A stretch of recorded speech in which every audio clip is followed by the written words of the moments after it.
on this episode of Rebel Spirit Radio. Living in the obstructed universe is like a black and white picture. Living in the unobstructed is like a color picture. There's just so much more information there that you can actually get to. So this is to be able to reawaken that sense of wonder, to be able to realize that wherever you are, you're going to be able to find something beautiful, something worth feeling a sense of wonder about. And how they talk about how that holds the universe up in a way, because all of the bad news and the wars and the disasters and the threats to humanity in the world that are constantly in the news and in the feed, all of these are actually counterbalanced to a great degree by these things that no one ever hears about, by somebody giving somebody flowers, or by a charming cat that walks in and puts a smile on somebody's face. And every day there are millions and millions and millions of these sweet little things that happen.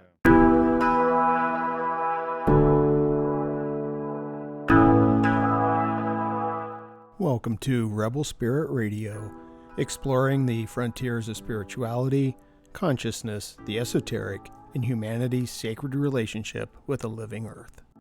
I'm your host, Nick Mather, and in this episode, author Ronnie Pontiac returns to the podcast to discuss his latest project, The Unobstructed Way, a YouTube series that explores the life, metaphysics, and cosmology of Stewart and Betty White, who published best-selling books in the 1940s containing teachings channeled by Betty. After Betty's sudden death, Edward continued communication with her and published several influential books, including the Betty Book and the Unobstructed Universe. Also, please be sure to like and subscribe to this podcast on whatever platform you use to listen to or view podcasts. Your support is truly appreciated. Ronnie Pontiac worked as Manly P. Hall's research assistant, screener, and designated substitute lecturer for 7 years. He has produced award-winning documentaries and has written for Invisible College Magazine, Newtopia, Metapsychosis, A Cult of Personality, and the original Reality Sandwich. He is the author of American Metaphysical Religion, Esoteric and Mystical Traditions of the New World, and co-author with his wife Tamara Lucid of The Magic of the Orphic Hymns. He joins me today to discuss their latest project, The Unobstructed Way. Ronnie, welcome back to Rebel Spirit Radio.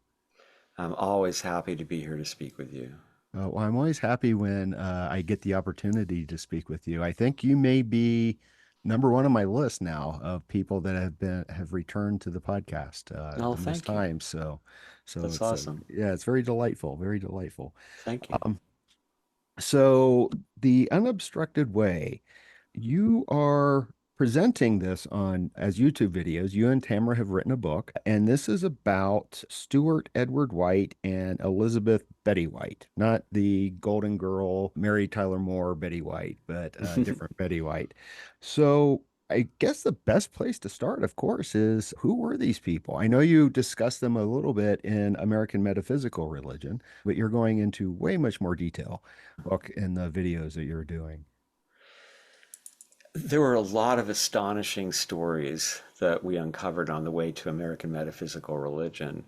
And I think maybe this was the most astonishing.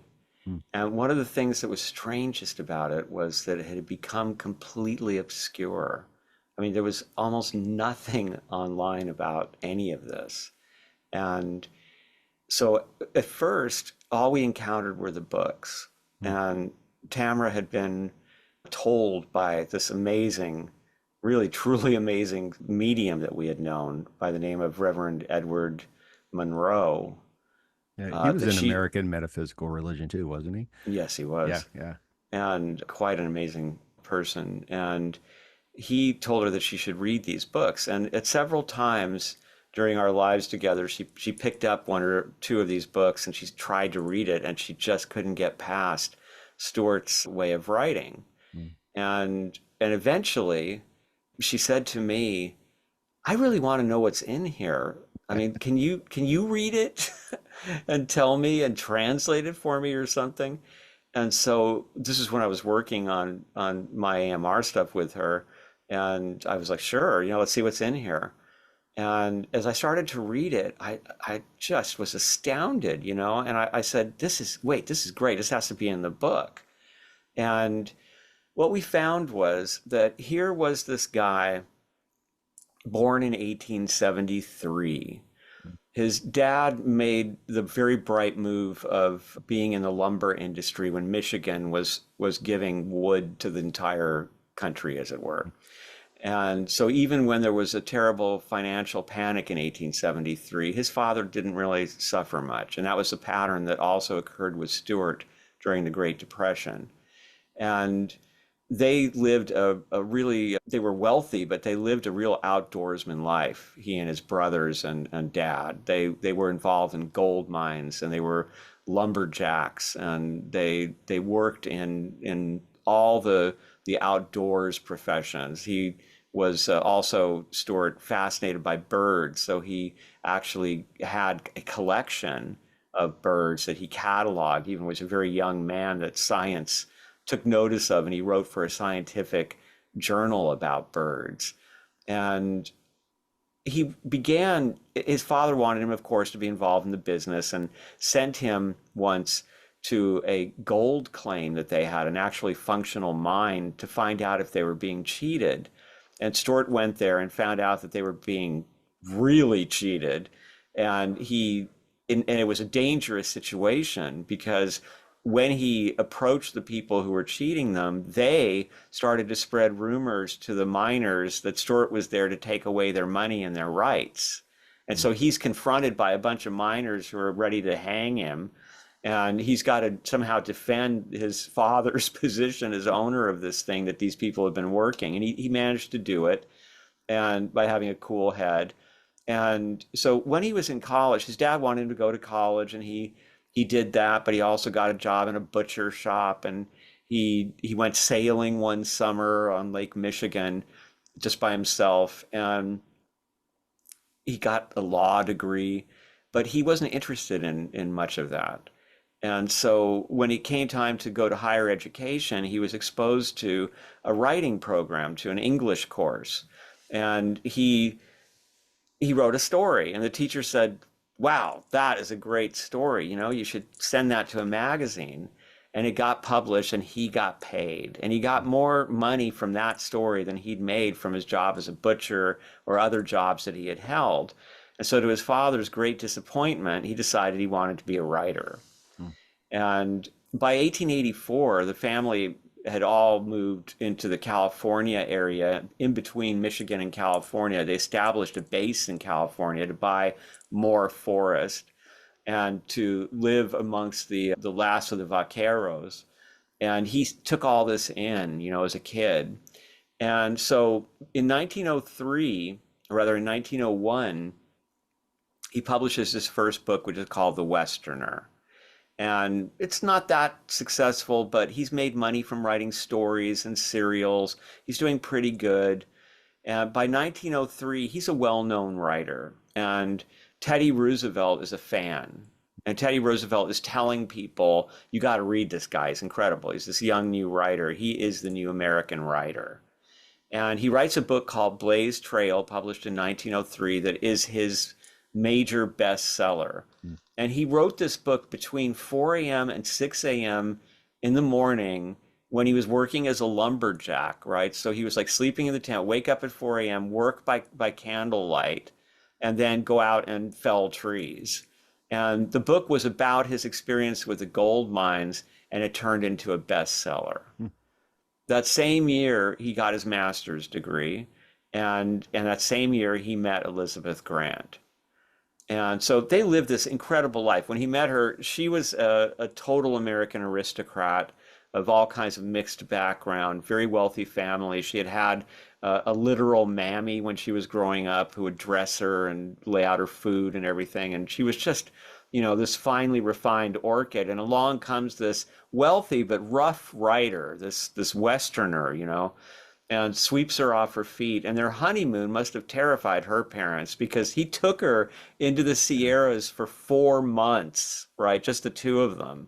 But she loved it and really flourished in his lifestyle. And so then he noticed things about her even then, that, for example, she had a way with animals that was extraordinary. She could talk to them in a sense. And so ravens would land right next to her and hang out with her. She'd see a bear coming upriver right at her and not very far away. And he's thinking, oh my God, I don't have my gun with me. What's going to happen? And this little 4-foot woman, she was very short, 4 foot something. She says, go away, bear. Be a good bear, like that kind of thing. And the bear's like, he said the bear acted like a dog and like hung its head, was like, "Aw," and then like walked away in the other direction. And she did this over and over again. And she eventually convinced him, because he was a very successful hunter. And one of the things that Teddy loved about him, Teddy Roosevelt said that Stewart was the best shot who had ever shot at his range with rifle and pistol. And this was a safari guy who went on safaris with Teddy Roosevelt and came back with all kinds of animals that were stuffed like those poor birds and put into a building that he had built that he called the Ark, right? Talk about your dark sense of humor. And Elizabeth Grant comes along, and over the years, she convinces him to replace his gun with a camera. And the only purpose for the gun on their safaris becomes shooting seeds off of trees that she brings back to California, especially Santa Barbara, and starts to spread around, including supposedly the bird of paradise plant, which of course is so popular in California. But apparently they were the ones who brought that out here. In World War I, just a couple years after he met her, rather, they moved to Santa Barbara a couple years after they married. And they had this amazing place there where she had this garden of exotic plants from all over the world. And they lived there until 1916. But he seemed to see that World War I was coming. And so he took her to Hillsborough outside San Francisco to be amongst wealthy people. And he ultimately became an artillery officer, a major in the U.S. Army during World War I. So now we get to the interesting. All that's interesting. I mean, this man strangled a leopard with his bare hands because it attacked one of the people that was on a guide on his safari. He broke his leg once on a trail, and while he was dragging himself back to camp, he shot a game bird for dinner that night and crawled over and got it, and then carried it with him back to the camp. Wow. Just a really rough kind of outdoorsman. Well, I can see why he and Teddy Roosevelt would get along. Absolutely. Yeah. And so in 1919, Teddy Roosevelt dies, and this seems to turn Stewart's mind toward mortality, because Teddy was such a vital character, and Stewart was kind of a mini Teddy at times. He learned to go bully like Teddy did. And so March 7th, which was just a couple days after Stewart's birthday, he was 45 years old, there was a Ouija board game at a party. And it was just a joke, really. In fact, they didn't even use the planchette. They used a whiskey glass. Betty didn't like it. She thought it was disrespectful, and it was just a joke, and they were trying to make fun of her. And they were asking silly questions. And then all of a sudden the Ouija board asked, "Why are you asking such stupid questions?" And then it started going, "Betty, Betty, Betty." And Betty thought that they were messing with her, of course, that this is just a joke. Now you guys are, "Oh, it's Betty, right. That's just because you want me to come over and make a fool of myself." They're like, "Oh, come on, Betty." She's like, all right, I'm not scared. So she comes over. As soon as she touches the whiskey glass, it starts going around in circles rapidly. And then it refuses to give any message except, "Get a pencil, get a pencil, get a pencil." So Betty now is having none of it. She just walks away again and says, "Okay, I hope you all had a great joke. This is over." But a couple days later, she's at home and she gets a paper and a pencil. And she just thinks, well, let's see. And to her shock, her hand starts moving unconsciously to her. And it starts to write out these words without any periods or spaces between them. And she's not aware, really. She's not getting what's being written. She has the experience, and she brings it to Stewart, and she says, "What just happened here?" Stewart looks at the writing, and he puzzles out the message, and it's really interesting. he says, we should keep doing this. Let me help you. Hmm. In fact, let me write everything down. We can maybe go to voice mediumship. It took him a while to get there because at first it was torturous, slow work. One word might take half an hour. Eventually, it really sped up, and she was really writing swiftly. And then she was told that the writing part of it was over, and that now she was going to have a direct connection, and that she was herself going to present this information. And so she began to work with being a voice medium. And that was the same thing, slow process at first, and then all of a sudden the progress was rapid. And she starts out, I mean, she actually spoke in her own voice sometimes and said, I'm being told. Sometimes another voice spoke through her that was quite distinct in terms of tone and timbre, and that was a very different kind of a use of language and sense of humor. And then there were times, according to Stewart, where there were voices that were disembodied, but they were near to Betty. And that's when all this started happening.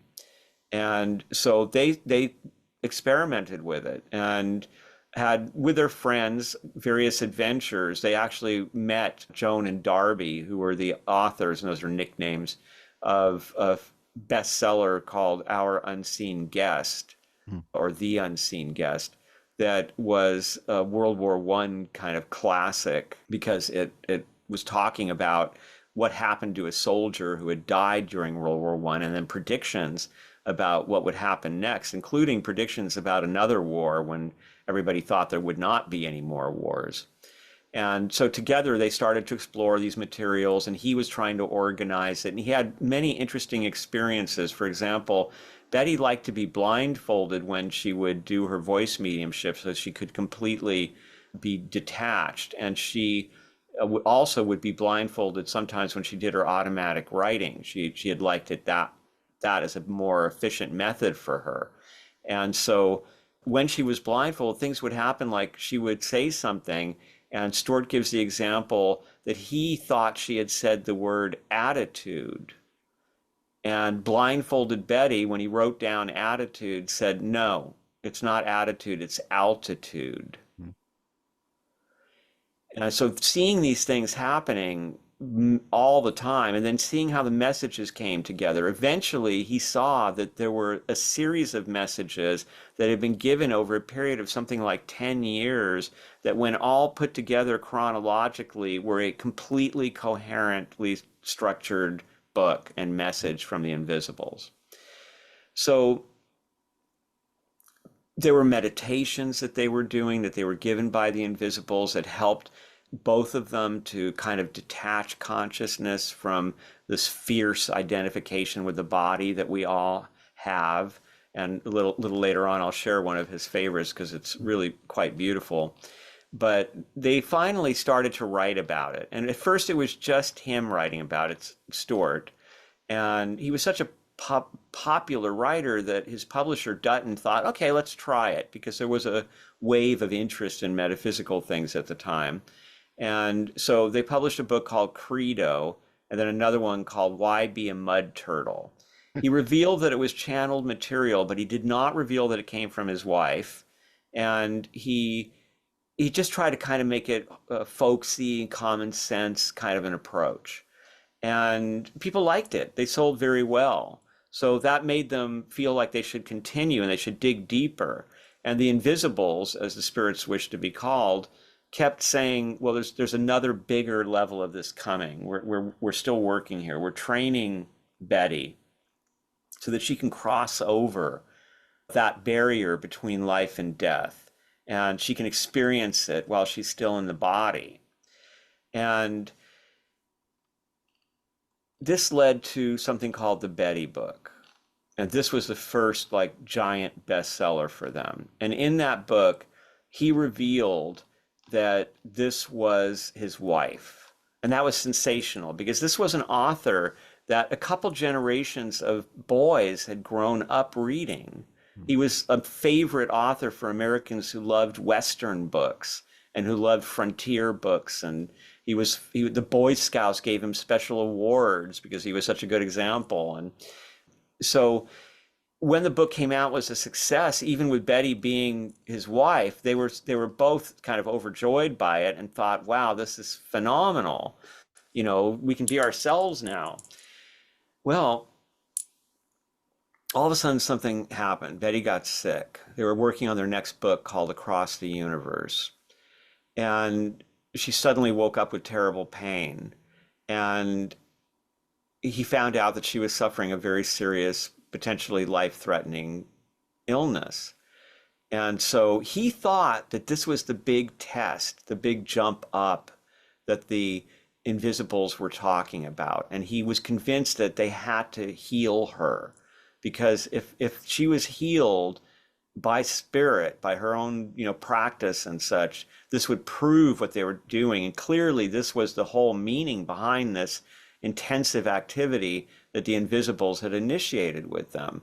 And she tried to go along with him, but she rapidly declined over the next 2 months until she was just wasted away and drifting in and out of coma.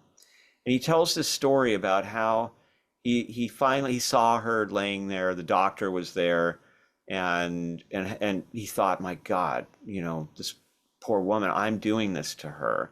And he sat down in his favorite chair in another room, and he said out loud, Betty, it's okay to go. Don't stay from me. I understand. If it's time for you to go and you want to go, if she would ask him, she would say, I could go so easily now. I could just slip away. Would that be okay? And he'd be like, no, we've got to fight this. And he says this. About a minute later, the doctor comes out of the room and he says, it's over. And I just witnessed the most unbelievable thing. And I've seen this in medical literature before, where there's brain atrophy, and it shouldn't be possible for this to happen, but it does. Betty basically woke up and smiled and was Betty again, and she could speak. Now, prior to that, she could barely get a word out. She looked at the doctor, smiled, and said, it's all right, Doc. I had a talk with my boy. And then she died. Well, Stewart, when the doctor leaves the room, feels himself inundated with what he describes as the intimacy that you feel when you're with someone you love. Maybe you're both sitting by a fire reading different books together. You're not even looking at each other, but you feel that person's presence, like it's like smelling the hair of somebody you love. Or he said that feeling times 1,000 just poured in on him. He felt loved, and he knew it was Betty. And he said that never went away after that for the rest of his life. And this convinced him that Betty was there and she was reaching out to him. So he wrote Across the Universe. They finished the book they had worked on together, which was released just as World War II began. So Betty dies just as World War II begins. And this book is released that says that she has died and describes this experience of this inundation of her presence. And Stewart thinks, okay, that's it, right? That's what we did. And I will put our notes back together into other books and all that. And I'll meditate in her room, in her blue room where she meditated every day, and keep that contact with her. But our great experiment is over. But here's the amazing thing. It hadn't even started yet, right? So what happens next is he starts getting letters and phone calls from people all over the place who say, Betty just communicated with me, or something just happened that related to the name Betty, or there was a practical joke that happened on me, and that had to be Betty because only Betty knew about this thing. And hundreds of letters about Betty popping up in people's lives and letting herself be known. And many of his friends were saying, Stewart, why don't you go to a medium? Right. You've got friends who are mediums. Why don't you go and talk to Betty? He admitted later that he didn't do it because he was afraid, because that feeling that he had of her presence might be shattered if a medium was a bad medium and the messages were stupid, and it might make everything that they did into a farce. And beyond that, he felt that it was disrespectful. He said, I thought someone like Betty, who had mastered this amazing, because, even before she died, she was reporting what it was like from in the other side for her experience of it that they helped her to achieve. And he thought, she's doing things, important things. And I'm not going to sit there and go, honey, I miss you. And so his friends just started to invite him all over. And this was right before Pearl Harbor at this point. And he goes all over the U.S., stays at people's houses for a week or a few days. They want to cheer him up. They want to see their good friend. And finally, at the end of the trip, he goes and stays with Joan and Darby, the ones who were there when they were first getting involved in all this. So Joan says, wouldn't you like to have a session? I mean, we've been doing this stuff for years. And he says, I would like to have a session, but not with Betty. Please don't go try to find Betty. Like, let's do a session with your spirit guide and do it the normal way you do it. And let's just let Betty do what Betty's doing, okay? And they're like, okay, I promise. I won't look for Betty. We'll just go. Well, the minute she went under, bam, Betty was there. And the first thing she did was she had a nickname for Stewart, which was Stewart, that she never used in public. She only used it with him their whole lives together. And the first thing she did was take Joan over and go, Stewart! And then, according to Stewart, she spent 2 solid hours, reeling out details of their lives together that no one but them could possibly know without one mistake. And even more astonishing, 2 little things that go with that. One was, there was one, what he thought was a mistake. She said something about blue slippers. And he was just, no, there's nothing about blue slippers. That's definitely a miss. The rest of them were so accurate that he was afraid that Joan would remember things that she was bringing up. That's how personal it was. And she had to say, no, Joan won't remember, don't worry. And you don't have to be embarrassed. So the first thing was this idea of the blue slippers, and it bothered him, I mean, obviously she was there. There was no way that all this detail was poured out like that. But why was there this mistake? I mean, so he starts asking around. Nobody knows about the blue slippers. He's in touch with Betty at this point. He's really feeling her in his meditations. And she dictates a letter to him that she wants to have written to the nurse who took care of her at the end of her life. He's supposed to drop off a payment for the nurse, and he takes the letter with him. And he says, do you know anything about blue slippers? The nurse laughs, and she says, oh my, yes. He says, well, what is it? And she says, well, she asked you to bring her some slippers to the hospital, and you brought her these exotic blue high-heel boudoir slippers. And we thought it was very funny. We laughed about it. And then later, his manservant, his butler, said, oh, yes, sir, the blue slippers. I remember packing them for you when he asked him. So she knew about the blue slippers, but he forgot. And she said later that she did that deliberately from the other side to illustrate to him that this was not telepathy, because he didn't even know that he had that experience. And the other thing that was very interesting about it was that there was this incredible story that a friend of theirs had. I think it was Joan. Joan had been out shopping, and she suddenly had this unbelievable urge to go buy a carved red Chinese box. And she goes to a department store, and she finds one. She said, I would like to buy one of these. I'm sorry, ma'am, this is the only one we have left, and this is a display. We don't sell it. She says, nonsense. I must have one of these. Go in back and tell me if you can find one. So they found one in back for her. She buys it. She's on the bus going home, and she goes, what? I don't need this. I already have a bunch of this. Why did I get this? I have nowhere to put it. And she was kind of upset about it. Like, I'm losing it. Why did this happen? So then when Stewart comes and stays there in the middle of their talk, Betty says to Stewart, and by the way, you must pay her for the red carved Chinese box because I sent her to go buy that. Hmm. And so, okay. And she says, it's a gift for my sister. Be sure to give it to my sister. So he pays her for the box and relieves her mind. That was Betty playing a trick on you. And then he goes and brings the red carved Chinese box to her sister. And Betty had said the important thing is the carving. And the carving was a carving of swallows. Mm. And when he showed the box to his sister-in-law and explained, she said it was the carvings that are important, her sister wept. Mm. She said that first that she had wanted a red Chinese box and had mentioned it several times to Betty before Betty had gotten sick, and that Betty had never gotten the chance to go with her to get one, and that Betty had passed before she had gotten one. But the swallows were because when they were children, Betty would always take her little sister up into a tree they would climb together, and up there they would watch a nest of swallows. So according to Stewart, there were hundreds of examples of this kind of accuracy.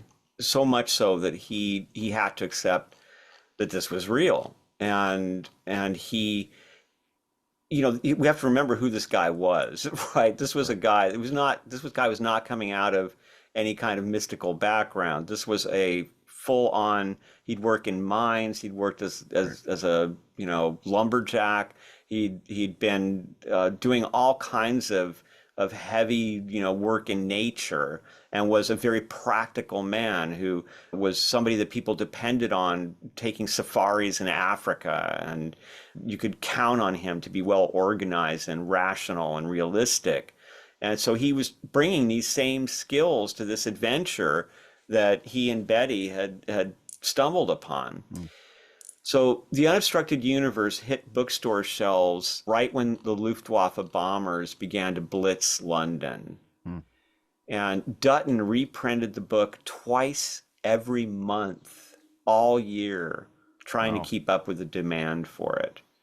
This was his most successful book ever, and that says something because a lot of his books were made into films by Disney and things like that. And it was a mass market paperback.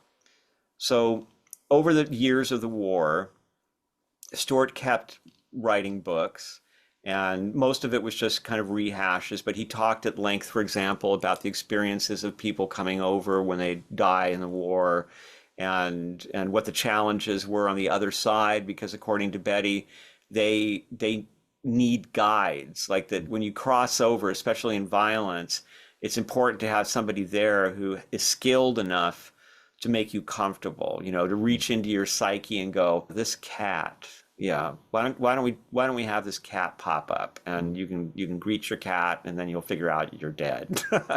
And wait a minute, my cat's So, but then there weren't guides enough because there were millions of the dead coming across, and this was something that was unusual for humanity. I thought it was an interesting bureaucratic look. Yeah.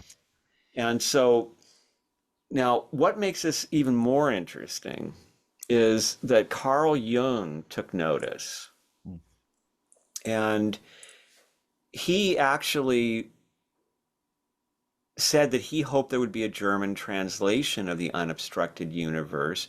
And he turned a lot of his students on, particularly to the Betty book and to the Unobstructed Universe book.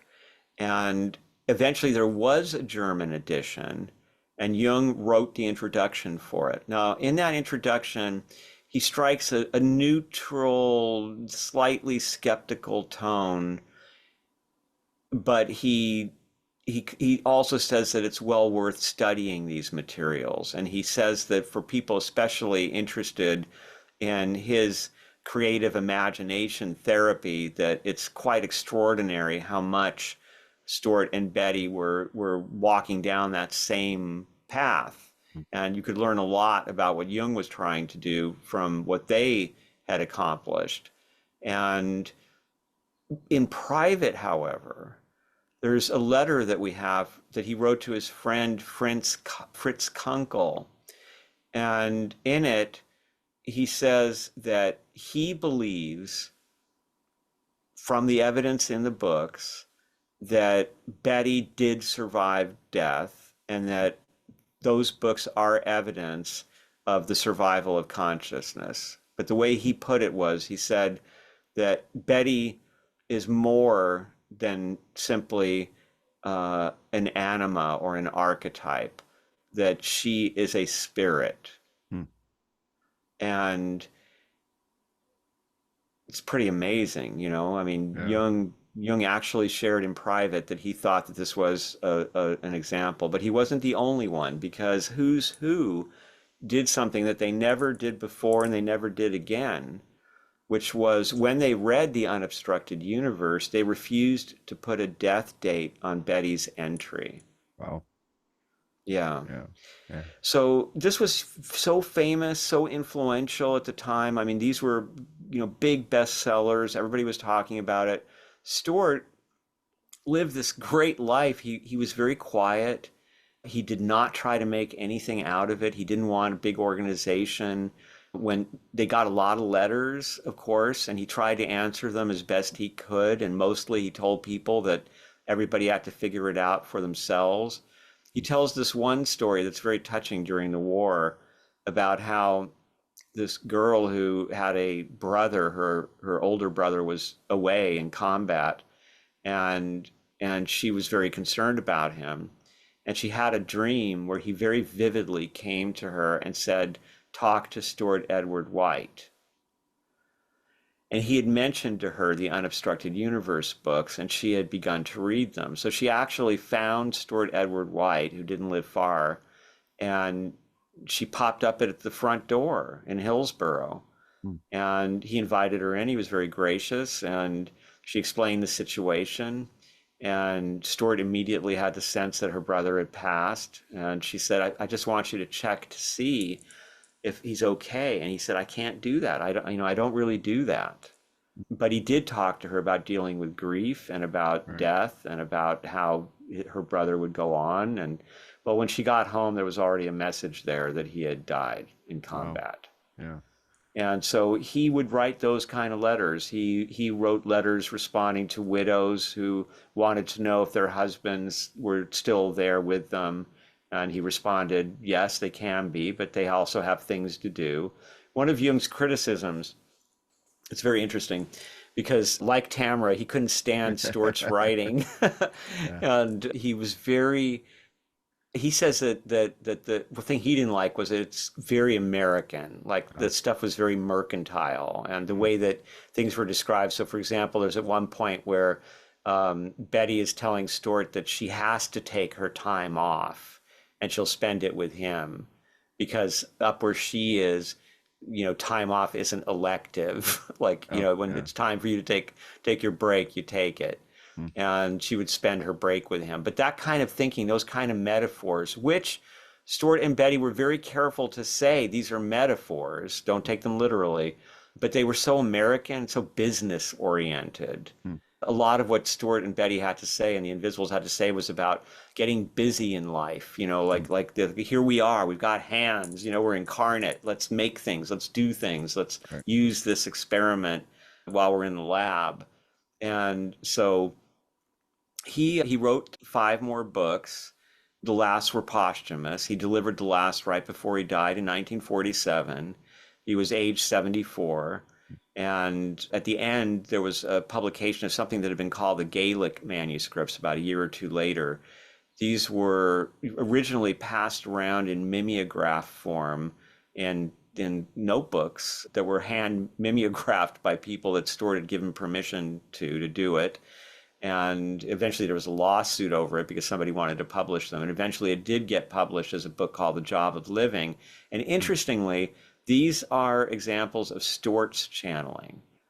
So he actually was channeling, and particularly the spirit Gaelic, who was active with both Stewart and Betty.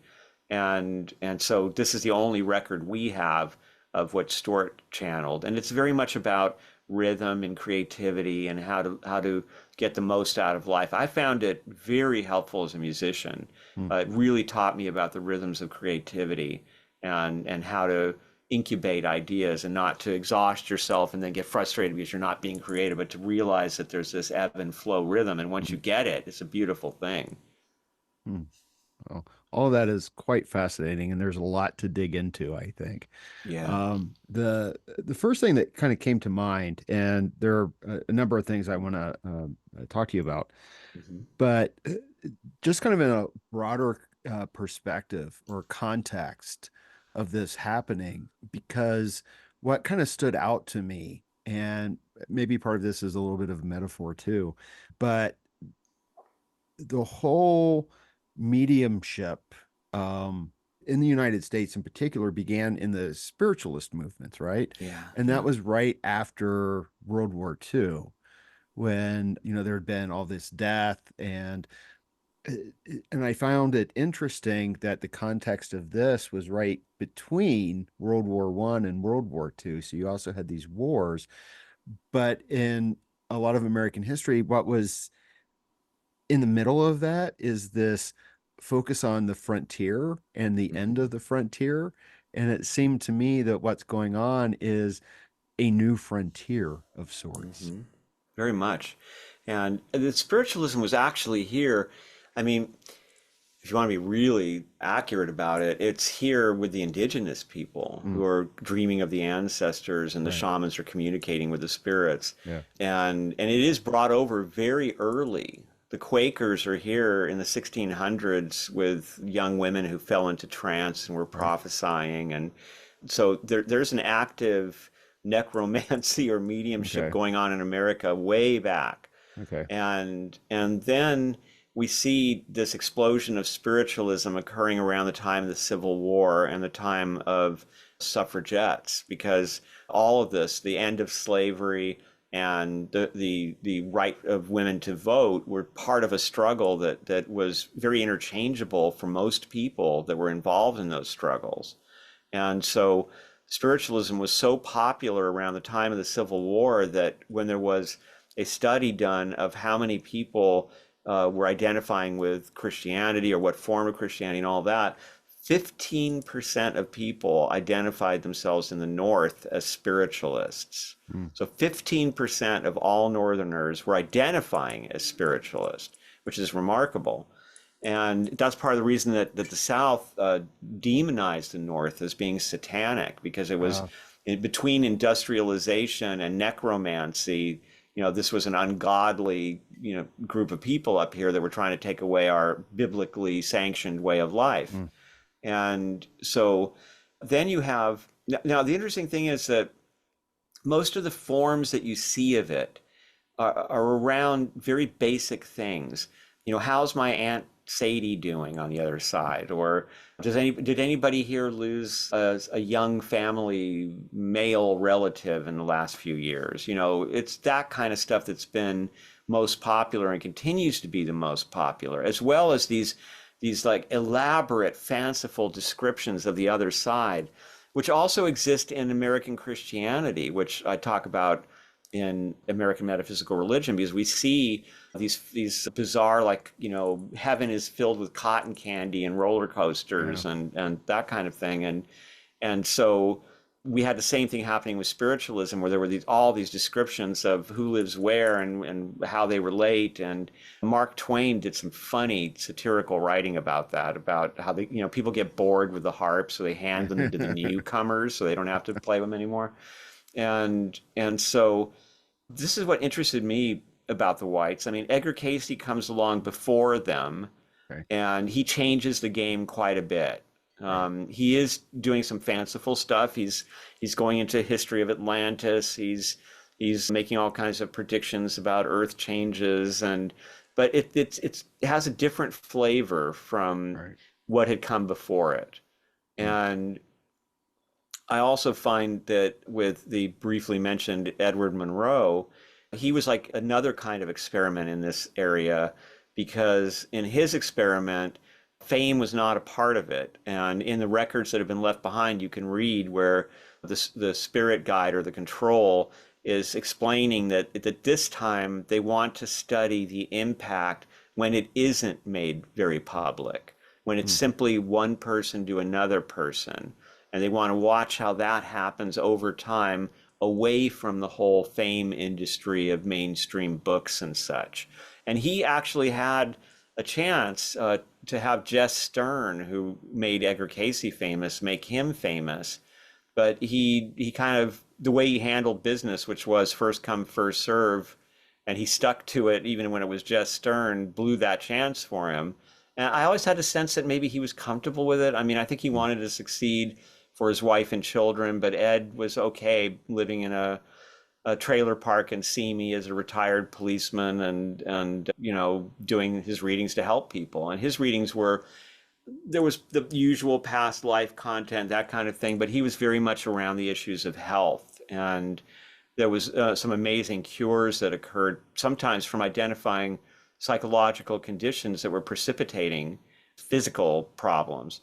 And so that was a different approach also. But with the whites, there's nothing about who I was in a past life or what to expect, to happen in the 2060s or the kind of things we normally see in mediumship. This was all about training Betty to understand what life is about. Like, what is the obstructed world? What is the unobstructed world? How do these worlds combine? Why are we here? What is the meaning of life? What is the purpose of consciousness? Those are the questions that are being answered. And they're being answered in ways that are very much in line with everything from The Secret of the Golden Flower to Neoplatonic theurgy. I mean, you recognize the sinews of the same teaching and what is being discussed here in these teachings. Wow. Do you think that what was their influence on, if any, I would imagine there would be some, on mediums or channelers? And it seems like we're using those terms kind of interchangeably, but after them, and I know at least in the 60s, early 70s, there was a kind of a rise in publications again. I would imagine that the whites might have had some influence on what came after them. They did. In a way, they have had surprisingly little influence, Mm. and we can look at why that is. But they did influence people. So, for example, C.C. Zane, who wrote a whole series of astrological lessons for the Brotherhood of Light that are quite famous.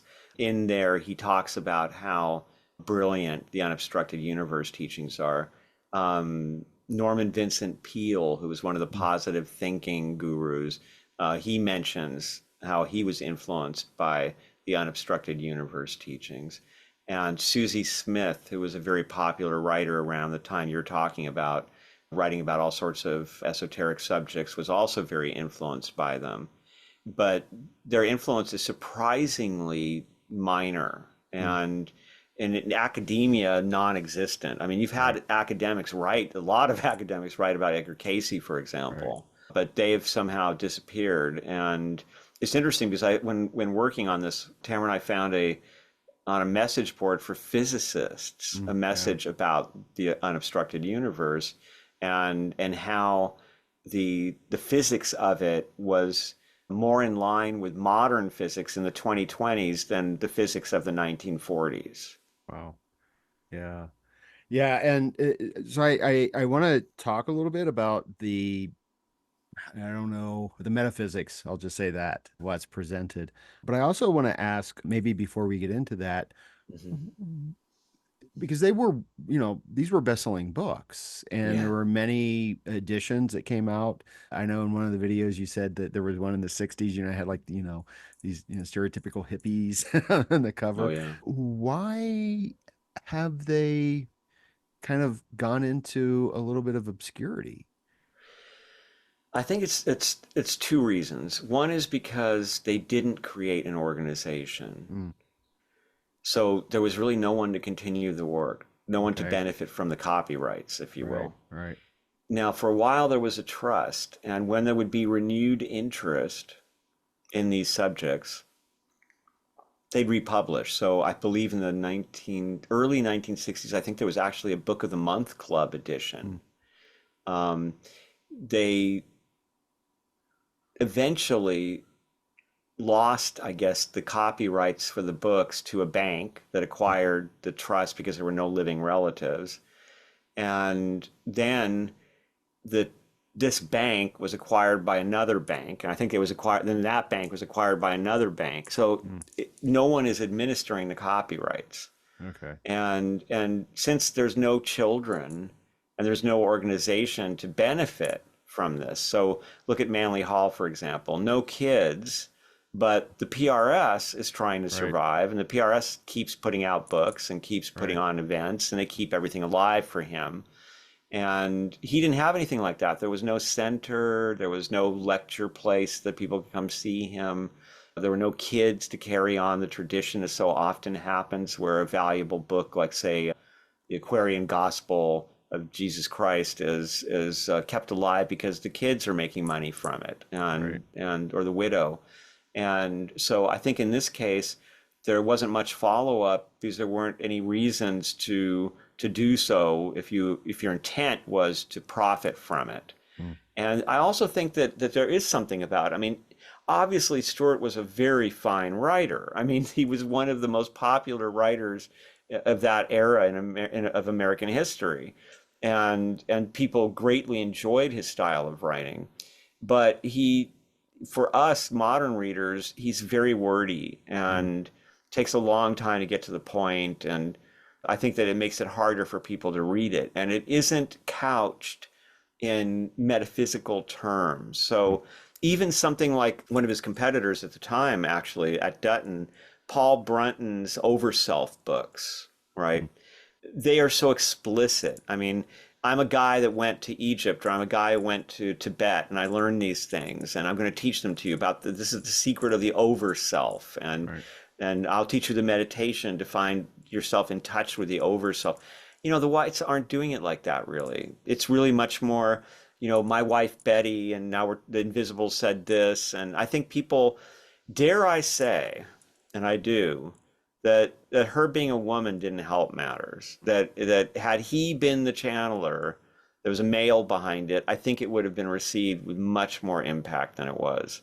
And Right. just because she was a Betty and she was just a woman, so it couldn't be that important. And it was Yeah. interesting that Jung recognized that this was different than the run-of-the-mill mediumship, and that he recognized that there was something deeply in line with his own approach Right. in this teaching. But most people approached it as, I mean, I actually have in the video and in the book, but I read in the video this terrible review that she received, or he received, where it was just, oh, it's pathetic that a guy like Stuart Edward White would fall for this crap, and Right. by a psychologist from Harvard. And that was the general attitude, I think. And Yeah. today, when we have so many female meet, and we kind of think of it as a female thing, Right. as we did in the 1860s, when it was first coming around. But I think that there were these times when it became more male dominant. Mm. And of course, during the World Wars and in that interim period, I think the males were a dominant force in these areas, especially with Edgar Casey becoming so famous. Right. And it was seen as more serious when a Mm. male did it. Mm. Yeah. Yeah. I think you're probably right there with that. It seems to me that, and this is when we can get into some of the metaphysics here of what they are, what was revealed in the books. One of the things that uh, I'm always cautious with kind of channeled material. And I know that there have been a number of scientific studies on mediums, and the evidence is there that something is happening, even though mainstream media is not really going to talk about that, and science will still kind of reject it. And, when I was younger, I had discovered the writings of Jane Roberts, the Seth Sure, Seth material, books, yeah. and I found a lot of very valuable, much valuable information in them. Mm-hmm. Now, as time has gone on, I can be a little bit more critical of some of the things, but every now and then I will have this. I'm like, Yeah, this is something that I read at the Seth books that was there. And so I found some of the metaphysics in those books very valuable. Yeah. And it seems to me that there's something similar at play here, just from what I've seen in your videos. And we can Hmm. talk about this a little bit more. Some of it, I'm like, yeah, that makes sense to me. That makes sense to me. So maybe the place to begin is with this idea of the unobstructed and the obstructed, Yeah. Okay. So they are not separate. right? The only difference is frequency. Mm, We exist, according to these teachings, at the low frequency when we are in the obstructed. So we are in our bodies. We're obscured and obstructed by our bodies. Our consciousness is limited and focused, and we don't really see ourselves or the world as it is. mm, And this is a place that we come to for individuation. And in the unobstructed, we are our true selves. Our true selves do not have to be limited to any form. Our true selves are pure consciousness, and all forms are available to pure consciousness. And so we are here in the unobstructed and the obstructed to evolve mm. and to evolve our greatest potentials and to evolve past the obstructed. It's like a nursery school or something. But it's also a laboratory where we come to work on certain facets or to try to understand certain things about natural law or psychological law. And so all this relates to what is the meaning of life, right? I mean, it's the big joke with the Monty Python film, and no one's ever been able to really answer it. And in this teaching, I think it's an extraordinary response. The meaning of life is to, at each level of quality of consciousness, to acquire the utmost quantity of consciousness that that level is capable of containing. So you may start out as an amoeba or a tree, or you may be a cat, and you will be that quality of consciousness, gathering quantity of consciousness in successive lives until you have filled cat with as much consciousness as cat can possibly contain.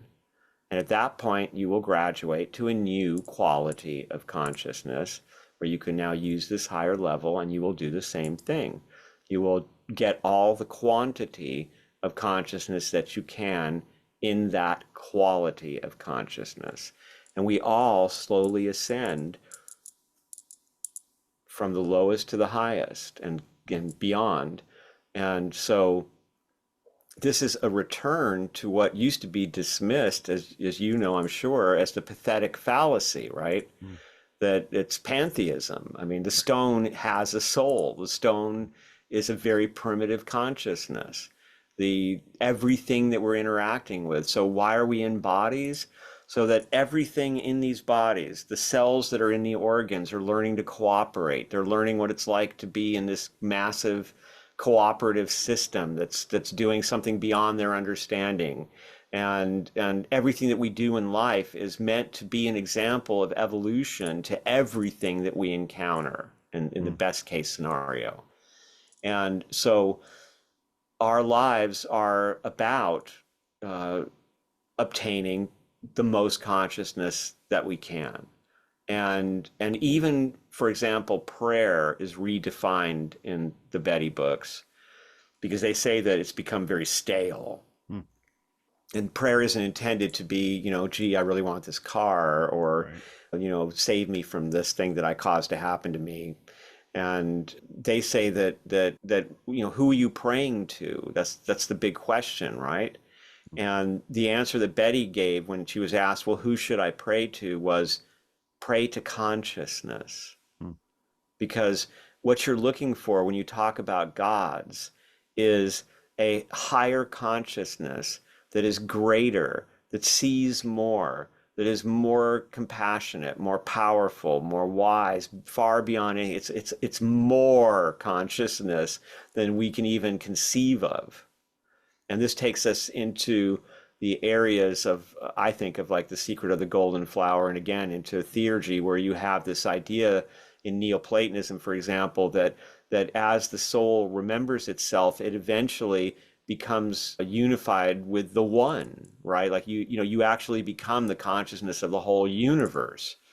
But in these teachings, and by the way, the same thing is in the Secret of the Golden Flower, where you don't have to be stuck in your form. You can learn to be in anything, even while you're in a body. You can experience those kind of meditations, and so this is a form of purification and of bringing out the divine. And so you couldn't help but, since you're somebody who's into the Orpheus stuff, I mean, it really struck us, Tamara and I, when we were working on this, how similar these ideas were in some ways to the ideas of having to work out the Titan inheritance of being a human being over many lifetimes as we purify that out and we liberate the inner Dionysus, right? And our divine selves are finally free and we're returned to the stars to banquet with the gods. And so it's a different way of saying the same thing, I think. Yeah. Yeah. And I would use the term panpsychism, I think. And Yeah. it seems to me that if I understand correctly, that you talk about like the frequency and I think maybe vibrations as well. So on a certain level, even the physical body is going to be consciousness. Mhm. Is that right? Exactly. Yeah. Okay. It's like being in a dream. Mm, So when you're in a dream, ostensibly nothing there is there. It's all being furnished by your mind, right. and yet it's terribly real. Yeah. Yeah, that speaks to me a lot because that's the sneaking suspicion that I've been developing for a while now. More and more, I see the dreamlike nature of this reality and our Mhm. existence. And so, what happens then is our job is to, you said, become more conscious, but that's also, is this what you hear a lot about raising the vibrational level? Well, yes, it would relate to frequency because the Yeah. higher you raise the frequency, the closer you're getting to the unobstructed. Okay. And frequency was even discussed in those books in medicine. Mm, There was a doctor who was in the unobstructed who was talking about how pills are really frequency patches. yeah. And Mm, so everything that he was doing was using frequencies to purify or to separate or to, in some way stimulate. And he was saying that he believed that in the future, that's what medicine would be, that you would not be doing surgery with scalpels, you would be doing it with frequencies. mm, And so the other thing about frequencies is if you look at the world today, you can see that in a sense, it's like we're trying to recreate the unobstructed experience. mm, So in 1940, if you were going to talk about a message getting across the world in the flash of a second, maybe a telephone, a telegraph, somewhat, maybe the radio, with great limitations to all of them. Today, we've got it. yeah. If you have access to the internet, you've got this consciousness that can wrap around the globe in a seventh of a second, as they used to say about spirits. Yeah. And you've got many examples like this. I wrote about it with Tamara in this book, and we obviously it's in the video where we talk about how there is this constant repetition where you see, for example, the way that we, what is a car? So when we want to do things in the world, we have to get into this car We have to drive it somewhere. We have to keep it going with oil and gasoline or electricity, whatever we're using. And then eventually the car runs out. It starts to run down on us, and so we have to get rid of that car, get a new one. Well, that's us in our bodies. We have to take on a body to drive out into the world and have all the experiences. Games are like a repetition of after death state, right? Where I'm going to live many, many different lives through these games. I'm going to die many, many, many times. It's like replicating that experience for us. And movies, same thing. Look how we adore actors and actresses who play many different roles, and who we think that these roles are great roles. And we look at sports figures who seem to be able to break the laws of nature. And we're constantly looking for that unobstructed experience, even though we're here in the obstructed. Well, the question that comes to mind, though, is that because it seems like there's a reincarnation aspect to this, but upon death, the spirit enters that unobstructed, right? Yeah. So why then the repetition? I mean, wouldn't it be that once in that unobstructed, you would be where the goal is?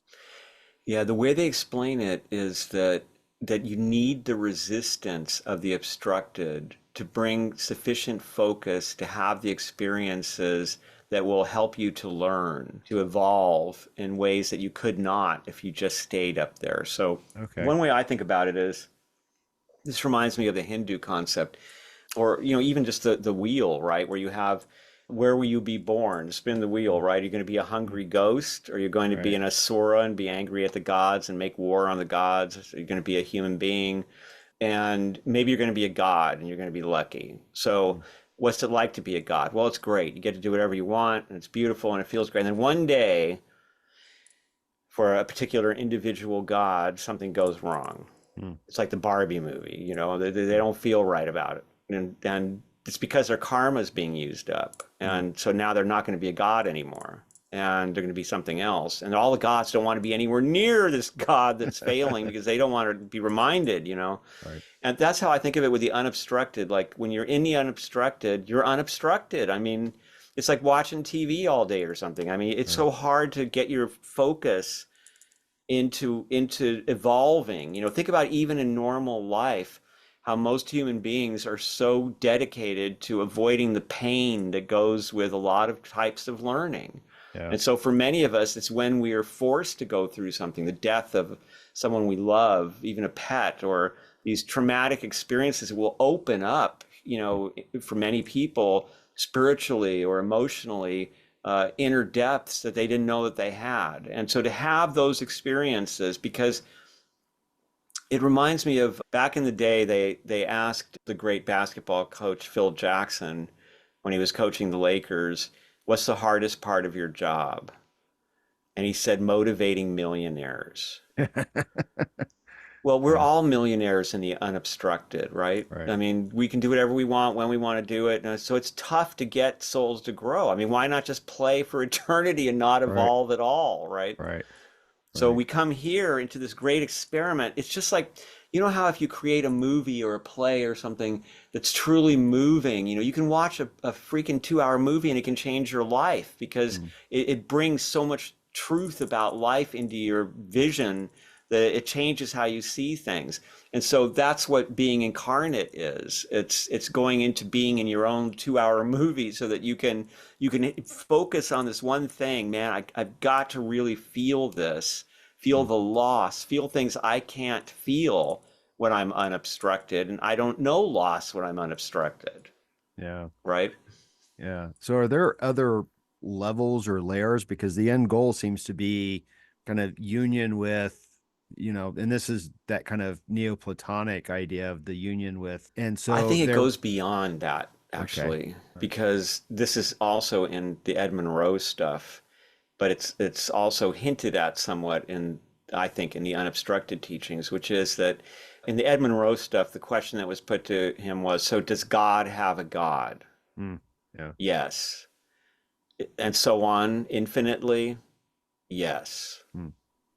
So Whatever our highest conception is of deity, there is that deity has that higher a conception of what it Yeah, considers deity.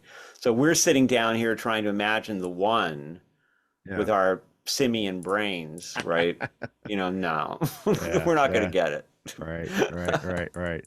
Yeah, more and more, I just have this sense of that if we could perceive, I guess maybe this is if we could perceive unobstructedly, reality would be way more than any of us can possibly imagine. Oh, absolutely. And that's part of the fun with the Seth stuff, right? When she Yeah, said, well, there may be five of you alive right now right. on Earth, or you're Yeah, living all your past incarnations simultaneously with your yeah, future incarnations. There are some really, I think, some great pointers in that yeah, direction of like this right. multivalent consciousness. And Yeah, I think we're actually, I mean, Ed Monroe, Tamara actually once asked his spirit, what is this planet? Like, yeah, what is this weird life that we're all living here on Earth? And he said that Earth was half a kindergarten and half the devil's island of space. And that makes a lot of sense to me because if you think about it, and he actually said too that this is where all the little Hitlers get sent yeah, from all the universes. mm, And so when you look at life on Earth, whatever you're looking at, animals, I mean, everybody, okay? I mean, I love animals and I love, mm, I can't get enough of them, but everybody's like this dictator on this planet. Like yeah, everybody like is sure they know what's going on. They're number one. They want it done their way. There's so right. little compromise in most areas of life. And so we all are learning together about these basic things about cooperation. It's like one of the things that I loved about these books is Stewart writes about, he says, what do you take with you when you go? Mm, You know, not a whole lot. So what am I taking with me? My ability to sail on Lake Michigan, that doesn't mean anything right. when I'm over there. But you know what does mean something? The patience I learned, Mm, the balance I learned, the sense of direction, the confidence that even if I find myself somewhere where I don't know what's about to happen, I'll figure it out because I have. right. Those are the things I take with me that make it possible for me to be conscious and function well in the unobstructed. Because one of the fates that's possible for us, and probably happens to most people, unfortunately, is what they referred to as becoming gelatinous, Mm, right? And this is very similar to the ancient Greek concept of what the afterlife was like for people who didn't, what we would call individuate and become heroic, right. which was flitting around in shadows with no sense of self. And Yeah. so this is what it means to be gelatinous too. You're floating in the bardos, you're just dreaming and remembering and being attracted to things at random and no concept of what you're trying to do or why you're here or any of that.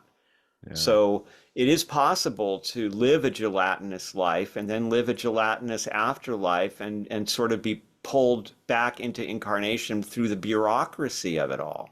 Mm. Was there any sense of timing after death, that how long would one be in the unobstructed before returning? Yeah, it's a difficult question because there Yeah. is no time in the Right. Yeah. unobstructed. Yeah. I And was thinking so, that when I was asking.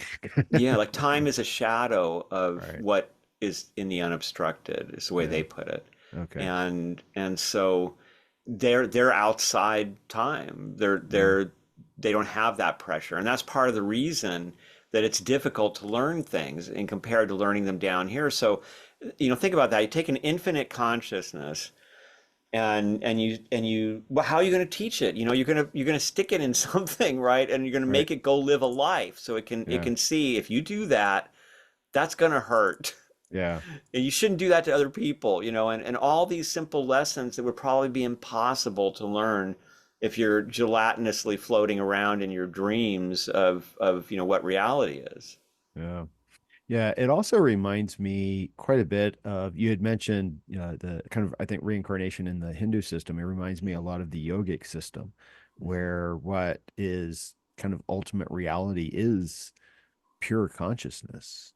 And but they do have a duality, and it seems like that duality is not at play since it's all based on frequency and vibration. Yeah, and the way that, so for instance, the approach, so to give your listeners, viewers, an exercise that is taught in this, um, Stewart had this meditation that he was taught by the Invisibles that is great. This quote is from him, quote, "It had occurred to me that when one looks or listens or feels with his whole mind, he does not think. Sometimes I would use memory pictures as the substitute. A tiny brook murmuring contentedly among the giant sugar pines. A green meadow in the enchanted silence of the forest depths. Thin rose clouds streaking a sunset sky. The shimmer of moonlight upon the summer sea. These and their kind I would pursue until the thrill and the wonder of beauty had closed gentle fingers around my consciousness." And then what he talks about too is like imagining things like an airplane just hanging in space, or a Mm. balloon in the stratosphere, or smoke that rises to the ceiling and just hangs there. And then eventually he would take these visualizations and he would try to envision himself, his consciousness, not even envision, but actually experience it as a point of consciousness outside the body. Yeah. And Stewart claims that he was able to accomplish this, and eventually quite easily. So at will, he could feel his consciousness out of his body and feel it as just a free floating consciousness in the world. Mm. And so to him, that's the essence. That's what we are all, this, if you will, metaphorically, an atom of consciousness Right. at our center. And so that consciousness at its core is as infinite because it is consciousness. It's part of the Right. continuum of consciousness. But how much can we actually participate in it? Mm. And that's how acquiring, higher and higher qualities of consciousness, going up the ladder of qualities of the facilities that are made available by these different levels, and then working on that quantity of consciousness to become fully conscious. So you see, for example, I'm working on doing an interview about Manly Hall and Marie Hall, and when you look into Manly Hall and you see how he's being reacted to out in the world, people will point out things like, well, he's really an American exceptionalist, and he talked about things like, that he was really into manifest destiny. He said that this was basically a wasteland of indigenous tribes, and Europe came here for the great democratic experiment, and this was a noble spiritual thing, and we can't have that. I mean, obviously, it wasn't that great, if you thought things like that. And I kind of like that, seeing that, Yeah. because to me it's a sign of evolution in a way, Mm. because culture has changed. This is a man who had lived over half his life by 1950, okay? Right. So he's in a completely different universe than we're in. But what are we saying when we criticize him like that? We're saying, hey, Manly, I thought you had more consciousness. Right. I thought you would treat the indigenous tribes as being every bit as human and valuable as the European colonists. I thought that you would think that every nation is exceptional, not just America. But your consciousness wasn't big enough for us, so now we're going to Mm. criticize you. Right. So I think that's what we're all looking for, and that's why we hate to make mistakes. We hate to, Yeah. because we want our consciousness, we want to get it, we want to know everything. And there's that terrible affliction of the modern world, false certainty, right? Mm. That, we're all just so damn sure about everything. Yeah. Yeah, we could talk about that for a long, long time, I think. Yeah. Well, yeah, and I'm working on something. I want to create a video or something along the lines of like, and this is with the certainty that enlightenment is not what you think it is. Because when we hear about, awakenings and whatnot, people kind of, and sort of blame Plato for this to some extent. Blame Plato. Yeah, yeah, you can always blame Plato. But it's like this idea, the way it's used is like, oh, I now know the truth. And I'm always like, well, do you though? And the quote that I've mentioned this several times on the podcast. It comes from Thoreau and Walden. And I think he said, I've never met a man who is quite awake. If I had, how could I look him in the face? And I always keep that in mind and remember that I'm imperfect. I don't know everything. And I think that there's so much, and this comes forward, I think, a lot when I speak with you, that there's a lot that has been known in antiquity and throughout the ages that it's like we have to keep learning the message. And it's like, with this false certainty, let's keep in mind, Socrates, and the only thing I know is that I do not know, Mhm. and Thoreau at one point also in Walden, he said, we need to remember well our ignorance, Mhm. you know. Yeah, it's, Father CRC also Yeah. said, I know that I don't know, Yeah. in the Rosicrucian tradition. And then if you look into the Buddhist tradition, and you have this idea of sky-like mind. Hmm.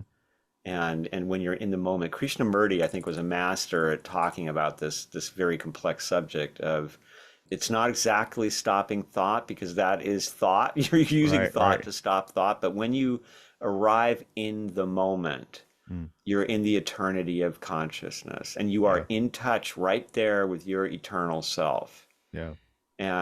But everything we're taught, it's all about the past and future. And that's part of the game. It's part of learning, and of figuring out cause and consequence and all that. But it's something that's very difficult for people to practice, this Yeah. ability to hold paradox Mm. and contradiction, and to hold both sides.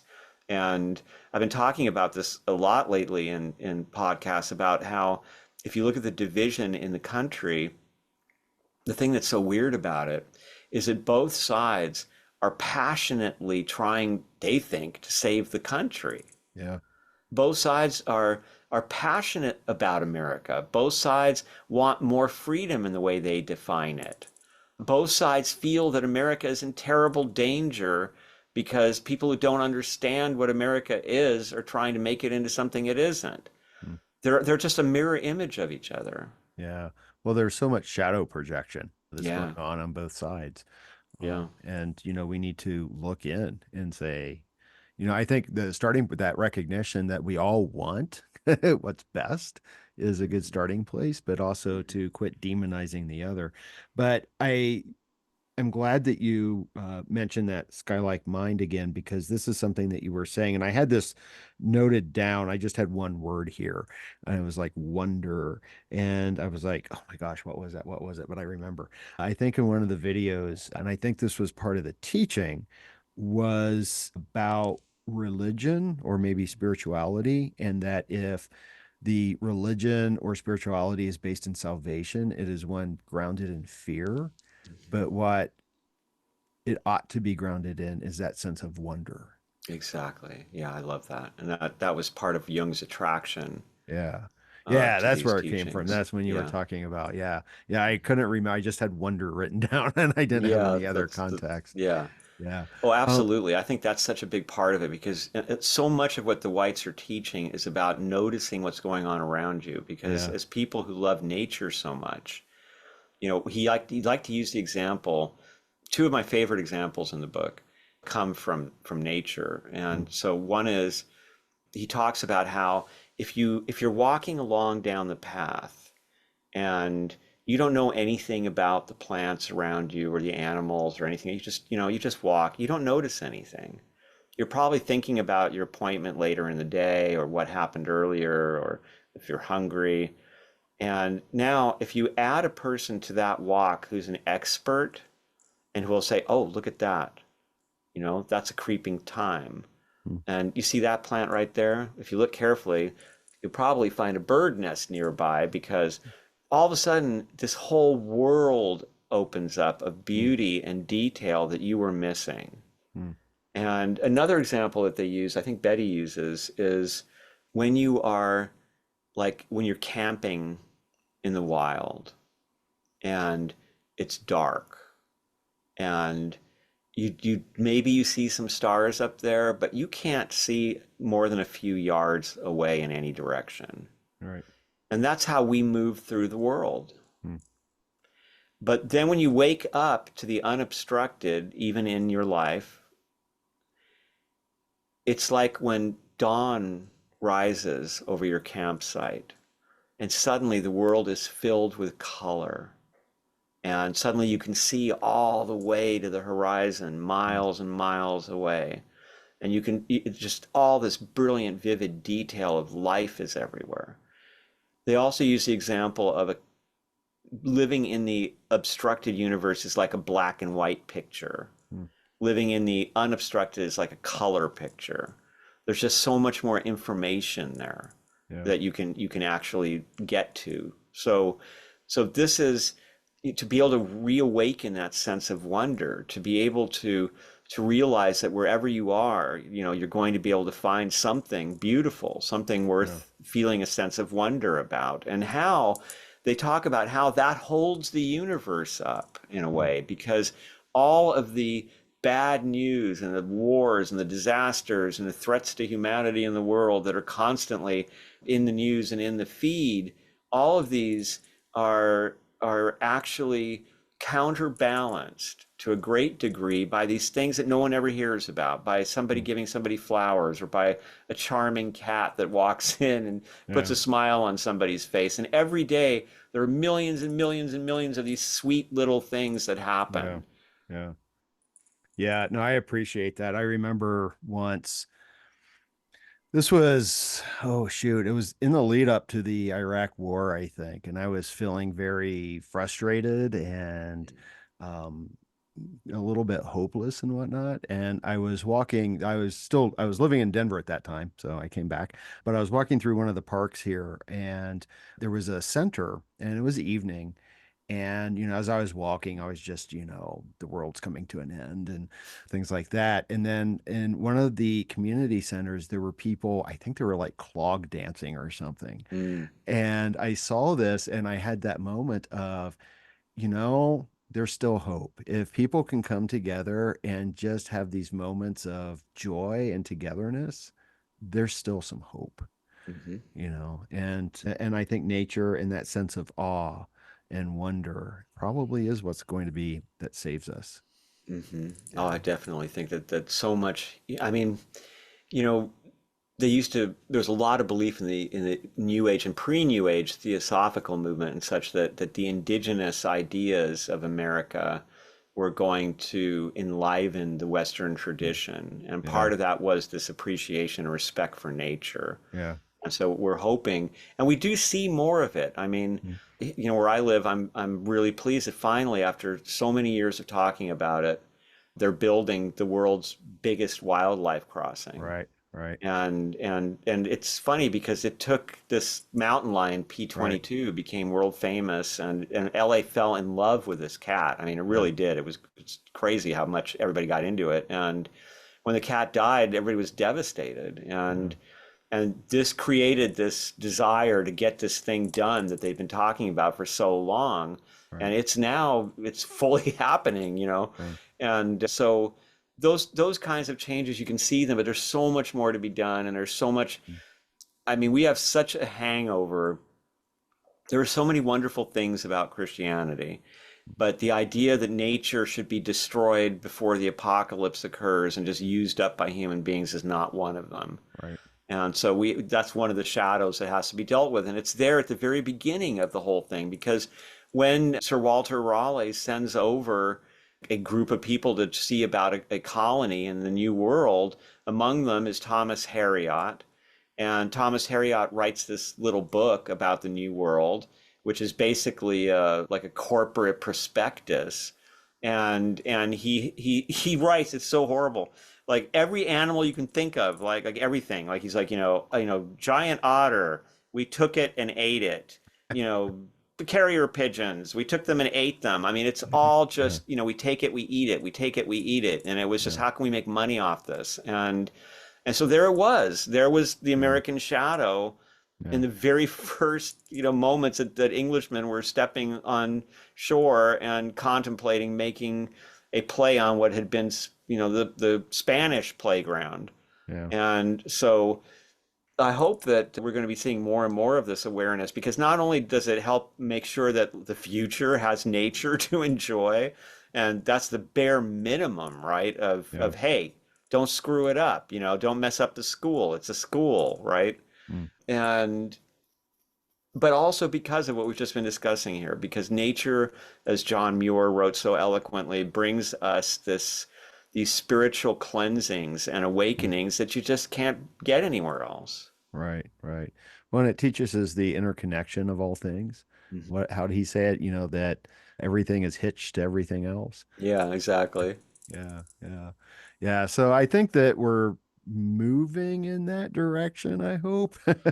Um, Slowly, but hopefully, I think I have a lot of yeah, hope for the new generations. I think yeah, that they're going to be a much more aware group than yeah, what we've yeah. been dealing with. Yeah, well, they certainly have the ideas of social justice, I think. And I think that something I see going on, and we're kind of moving away from the conversation at hand, but is a sort of eradicating the categories.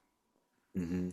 I see, and I see this happening in a number of ways. I see this with coming at play with gender now, where, Hmm. we always like to think, well, there's this category and then there's this category. Yeah, And now it's like, yeah, maybe not. And I yeah. also see this happening with the psychedelic renaissance, because that's one of the things that Hmm. psychedelics do is they kind of start dissolving boundaries and categories. Hmm. And so it's really interesting to see how all of this is going to play out. Hmm. Yeah. Indeed. So, so you've got 3 videos posted so far, correct? Yeah, yeah, there'll be another one soon, maybe tomorrow. Okay. Yeah. Do you have a set schedule of how often you're publishing these?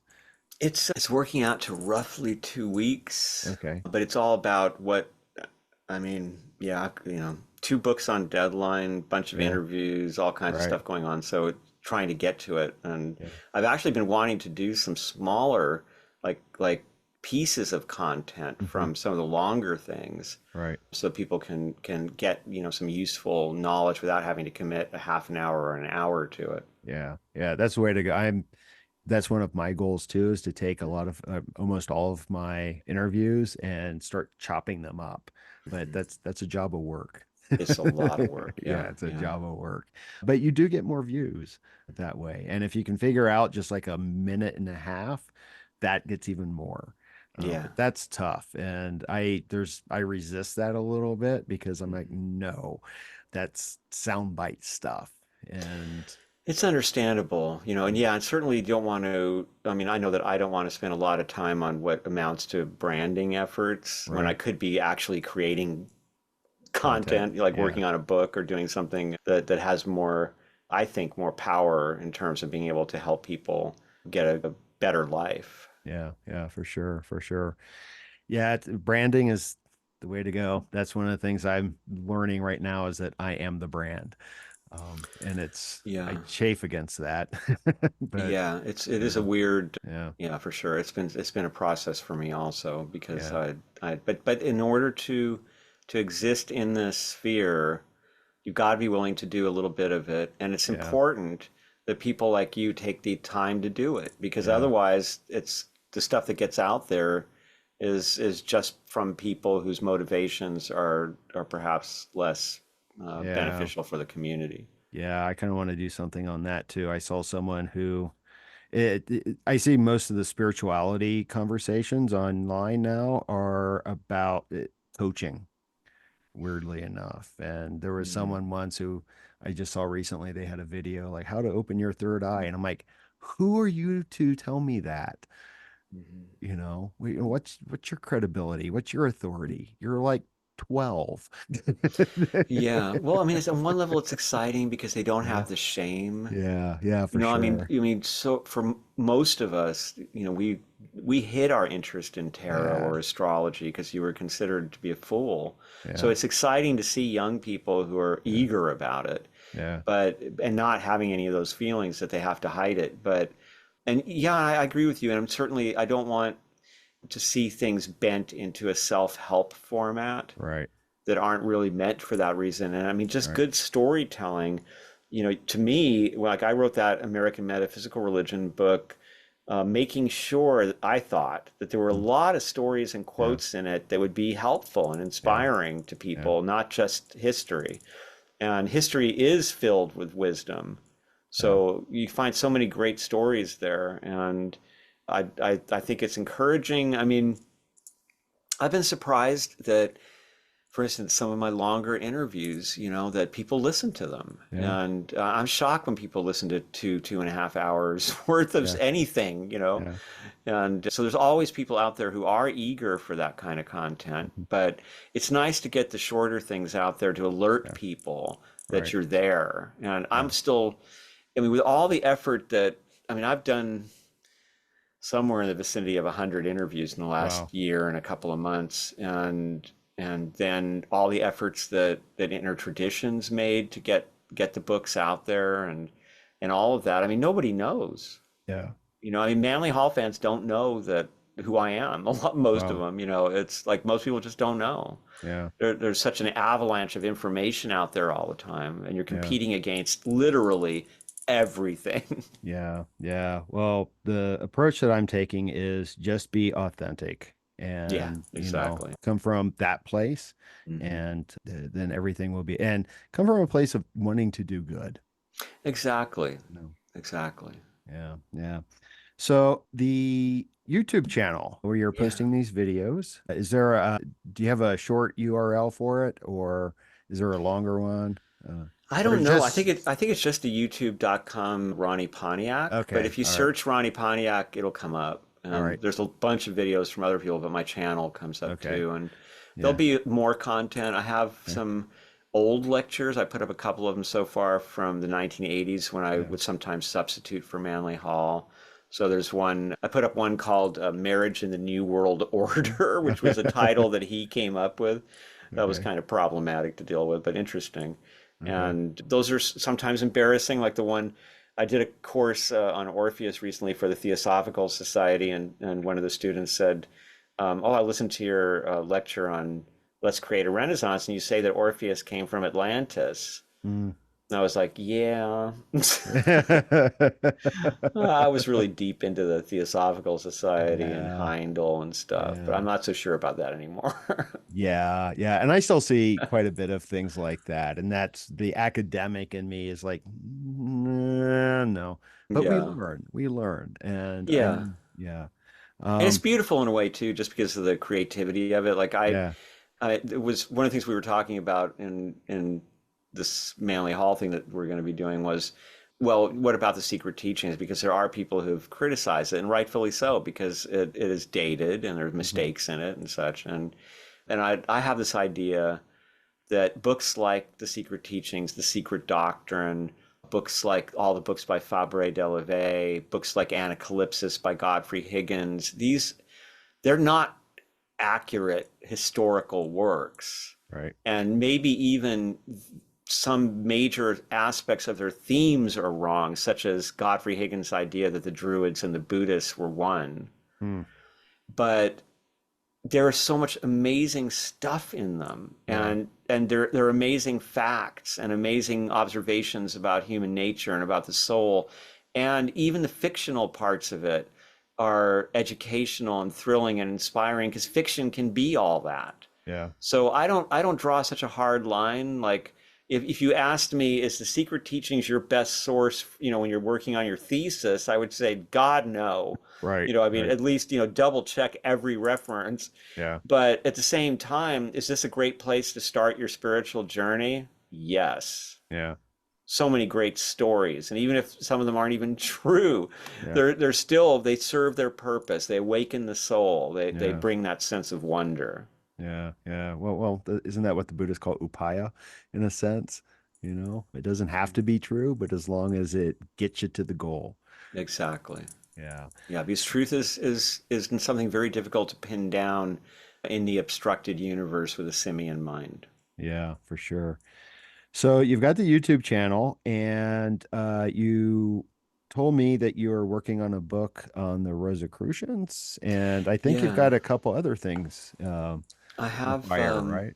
yeah, I have a book that I've completed that's called my working title is Rosicrucian Origins in Context. Mm, And it's based on all the new research about Princess Elizabeth, Frederick, Emperor Rudolph, and providing the context politically and culturally for where this Rosicrucian thing happened, how it happened. Because when you add that, the timing of it becomes so clear.